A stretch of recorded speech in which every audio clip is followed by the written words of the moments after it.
문재인 대통령은 어제 신년사에서 부동산 문제를 해결하겠다는 의지를 강하게 나타냈습니다. 투기와의 전쟁에서 결코 지지 않겠다라는 표현까지 썼습니다. 더 강한 대책, 뭐가 나올 수 있을까요? 문 대통령의 신년사에서 경제 정책만 뽑아서 취재기자와 함께 이야기 나눠보겠습니다. 류정훈 기자 나왔습니다.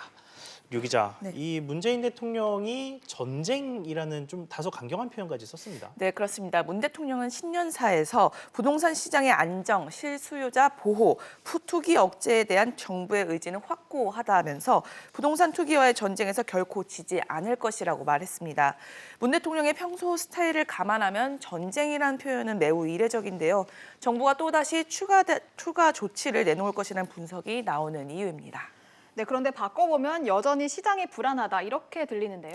네, 12.16 부동산 대책 이후에 서울 아파트값 상승률이 2주 연속으로 둔화했습니다.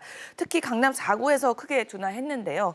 하지만 상대적으로 규제가 느슨한 비강남과 경기권의 집값이 오르면서 풍선 효과가 우려되는 상황입니다. 그러니까 투기 수요가 강남에 있던 게 비강남 쪽으로 옮겨갔다, 이렇게 볼 수 있겠군요. 네, 게다가 불똥이 전셋값으로 튄 것도 정부로서는 부담인데요. 예. 매매 수요가 전세로 눌러앉고 또 여기에 학군 수요가 몰리면서 강남, 서초, 양천구의 전셋값은 여전히 강세를 보이고 있습니다.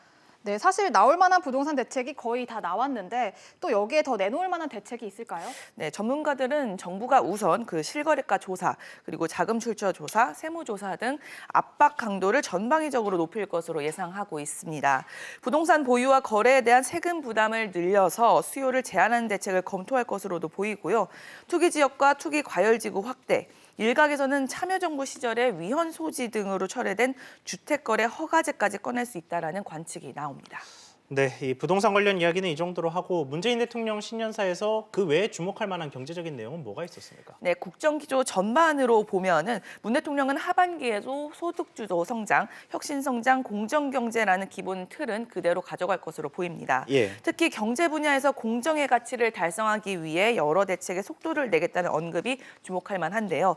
문 대통령은 시행령 등을 재개정해 스튜어드십 코드를 정착시키고 또 대기업의 건전한 경영을 유도할 수 있는 기반을 곧 마련할 것이라고 밝혔습니다.